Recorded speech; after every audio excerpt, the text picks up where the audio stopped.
श्री कालिका पुराण में श्री कूर्म अवतार कथा।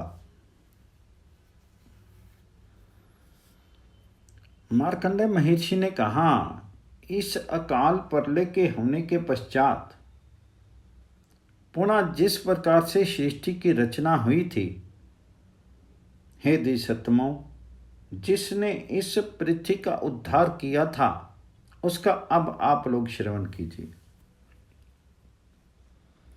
उस प्रलय के व्यतीत हो जाने पर उस महान बलवान कूर्म के स्वरूप वाले विष्णु भगवान ने पर्वतों के सहित पृथ्वी को उद्धृत करके अपने पृष्ठ भाग पर धारण कर लिया था और परमेश्वर ने पूर्व की ही भांति संपूर्ण पृथ्वी को समान कर लिया था।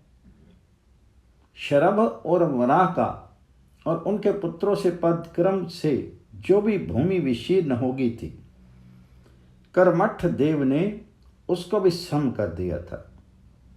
परमेश्वर ने पूर्व की भांति पृथ्वी को सम करके फिर पृथ्वी के तल में संस्थित अनंत भगवान को धारण किया था।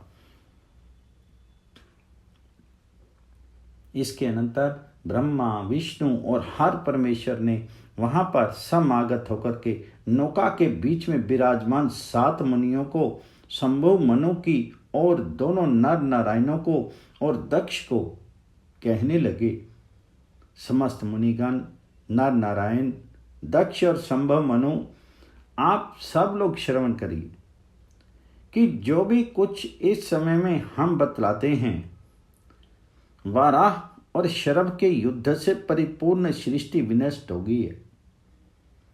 अतः हमको जिस रीति से सृष्टि की रचना करनी चाहिए, उसी आप लोग श्रवण करिए।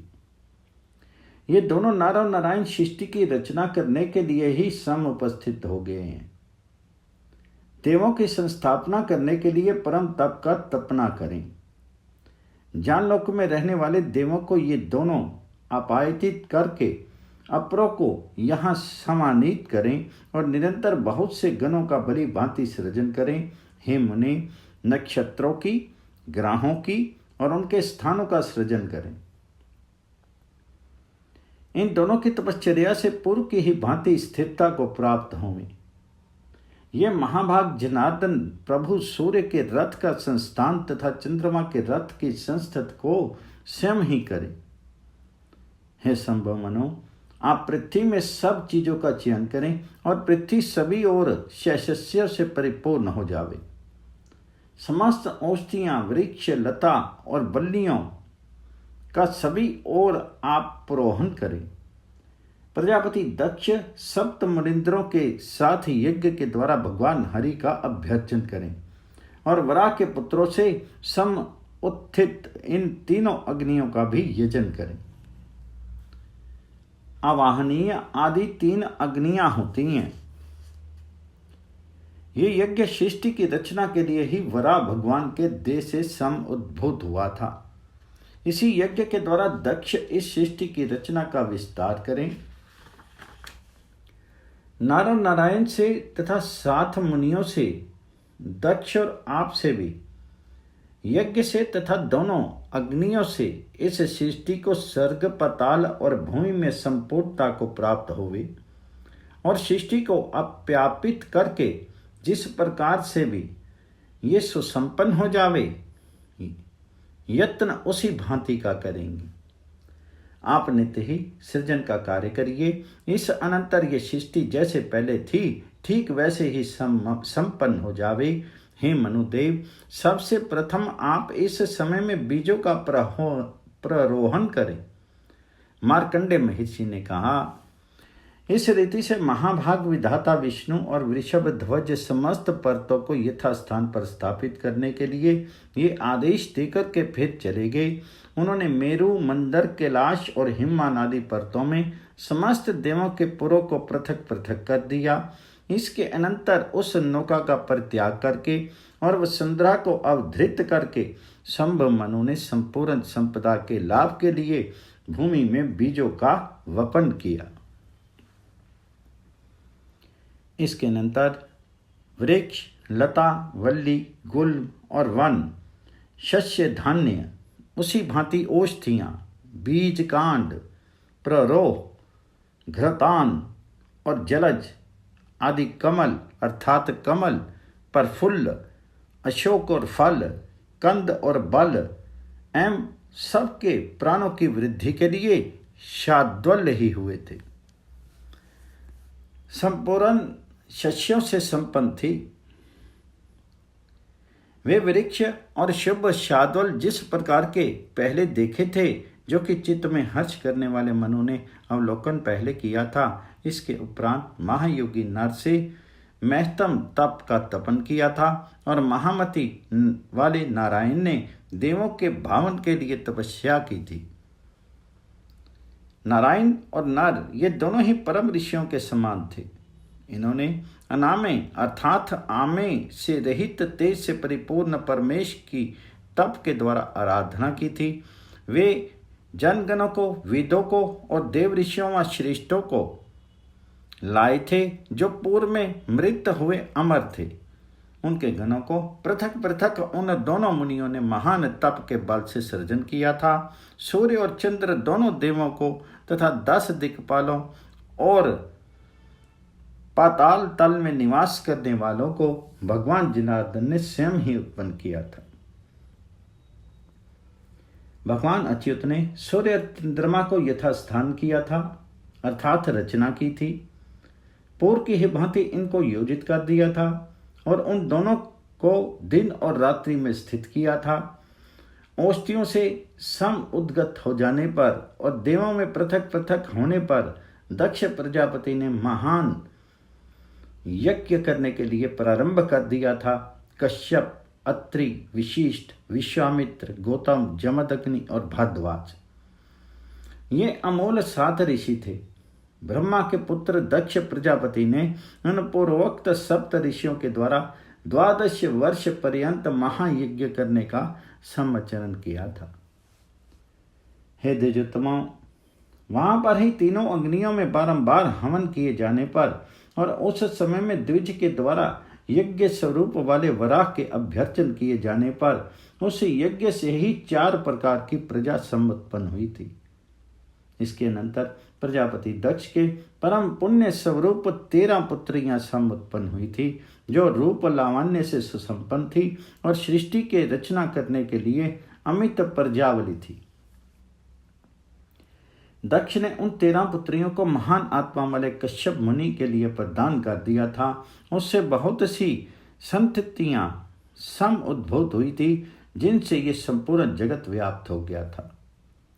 उन समस्त प्रजाओं को कश्यप मुनि ने ही जन्म प्रदान करने वाले अर्थात जनक हुए थे।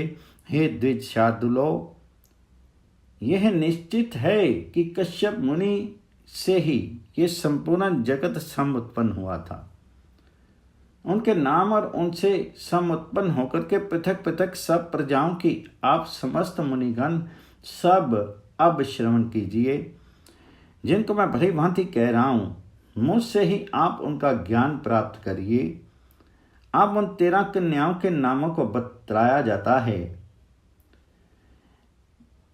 अदिति, दीति, काला, दतायु, सिंहिका, मुनि, क्रोधा, प्रथा, वरिष्ठा, विनता, कपिला और कद्रो ये दक्ष प्रजापति की 13 पुत्रियां कीर्तित की गई थी।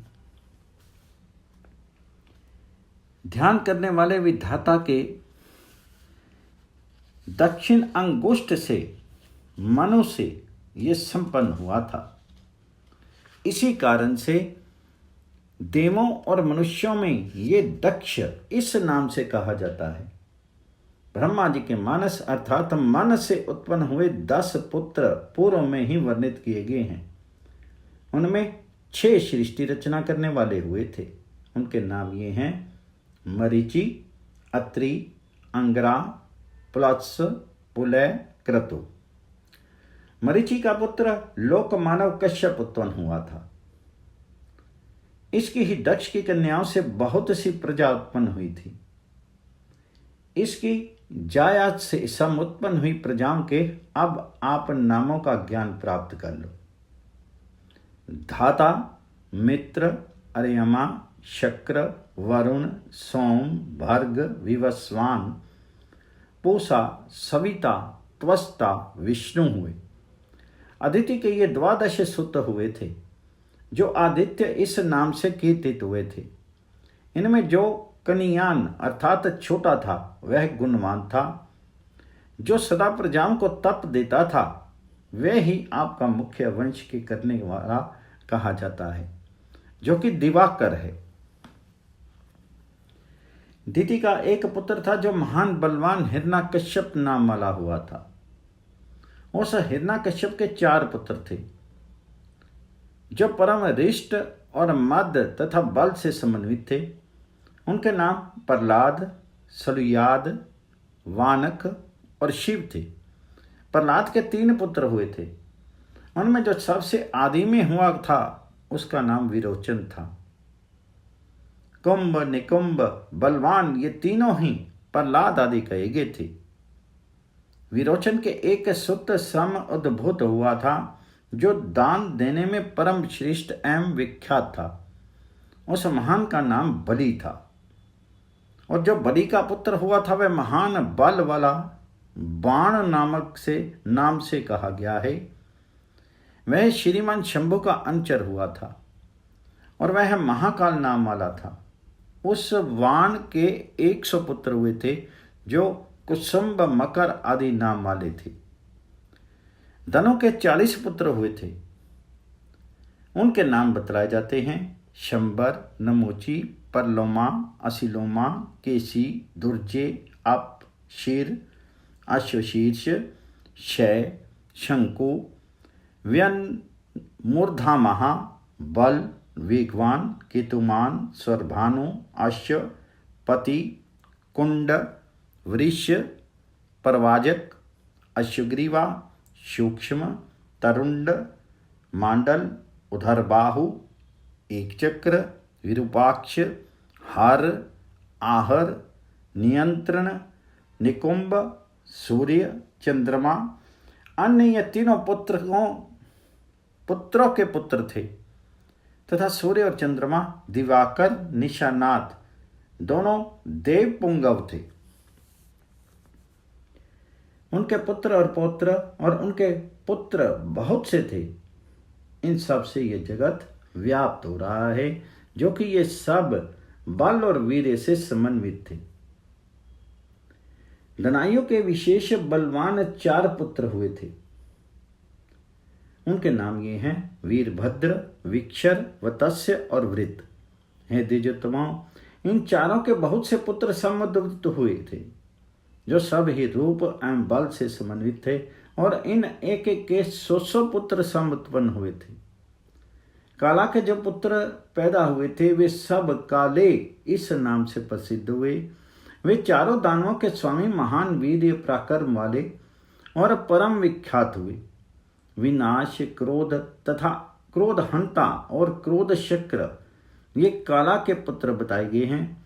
सिंह का पुत्र राहु उत्पन्न हुआ था, जो चंद्र और सूर्य का मर्दन करने वाला है। सुचंद्र, चंद्रहंता, चंद्र विमर्दन, वेगवान, केतुमान, अय, स्वरभानु, अश्जोध्यपति, क्रष्टु, अष्टपर्वा, जरु ये सब पुत्र हुए थे।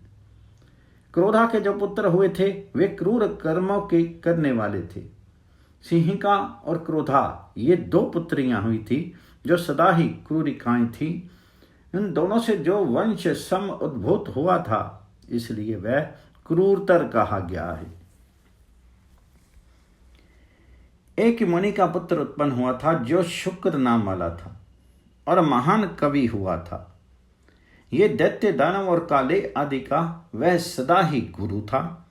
उसके 4 सुत उत्पन्न हुए थे जो असुरों का यजन कराने वाले थे। उनके नाम त्वष्टाचार, अत्रि, शोकल और वाग्मी थे। ये तेज में सूर्य के ही समान सदृश थे। क्रोध आत्माओं के तथा सिंहिका के पुत्र की सूति और परसूतियों के द्वारा ये संपूर्ण चराचर जगत व्याप्त हो रहा है।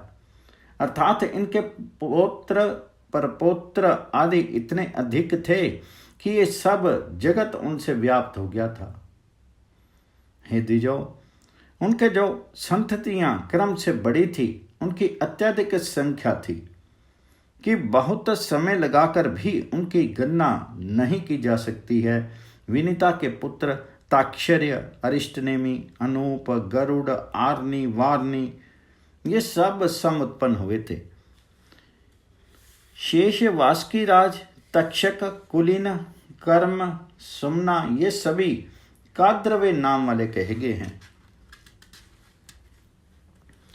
भीमसेन, उग्रसेन, स्वर्ण, गरुड़, गोपति, धृतराष्ट्र, सूर्य, वर्चा, वीर्यवान, अर्क, द्रष्ट, परयुक्त, विश्रत, शुश्र, भीम, चित्र, रथ, विख्यात, सर्वविद, बलि, शालिशीर्ष, पर्जन्य, कलि, नारद, ये सब देव, गंधर्व देव और मुनि पुत्र कीर्तित किए गए हैं। अनवधा, सानुराघा, संवरा, मार्गना, प्रिया, असूया, सुभगा और भीमा, इन कन्याओं को प्रसूत किया था। समस्त गुणों के समुत्थान स्वरूप तप के ही धन वाले कश्यप मुनि से प्राधाने विश्वावसु, सुचंद्र, सुवर्ण, सिद्ध, वहनी, पूर्ण, पूर्णाक, ब्रह्मचारी, रतिप्रिय और भानु, ये 10 पुत्रों को जन्म दिया था, जो कि प्राधापुत्र कहे गए हैं। ये सब देव गंधर्व थे जो निरंतर पुण्य लक्षणों वाले थे। अलम्बुषा, मिश्रकेशी, गामनी, मनोरमा, विद्युत्पन्ना, पनघा, रंभा, अरुणा, रक्षिता, अतुला, सुबाहु, सुरता, सुरजा, सुप्रिया, वपु, तिलोत्मा, ये सब प्रमुख अप्सराएं कही गई हैं। अति बाहु, तुम्बरो, हाहा, हुहु, ये सब गंधर्वों में मुख्य हुए हैं, जो देवे को ही तुल्य कीर्तित किए गए हैं। अमृत, ब्राह्मण, गौएं, मुनिगण, अप्सराएं, ये कपिला तने कहे गए हैं, जो महान भागों वाले और महान उत्सवों वाले हैं। इस प्रकार से ये दक्ष प्रजापति की सुताओं के पुत्र कश्यप ऋषि से सम उद्भूत हुए बताए गए हैं। उनके द्वारा ही ये संपूर्ण स्थावर जंगम अर्थात जड़ चेतन व्याप्त हो रहा है। इस प्रकार से यज्ञ के स्वरूप वाले यज्ञ वराह के पतन से 3 अग्नियों ने उन महात्मा मनु संभव मनु उत्पन्न हुए थे। 7 मुनियों से और कश्यप आदि से नर नारायण से अकालिक लय से व्यतीत हो जाने पर पुनः पहले अनेक रूप वाले हरि के द्वारा प्रजा का सृजन किया गया था। उन नर नारायण के स्वरूप वाले तथा सृष्टि, स्थिति और संहार के करने वाले भगवान हरि के प्रसाद से पुनः ये सृष्टि हुई थी। ओम कालिकाय नमः।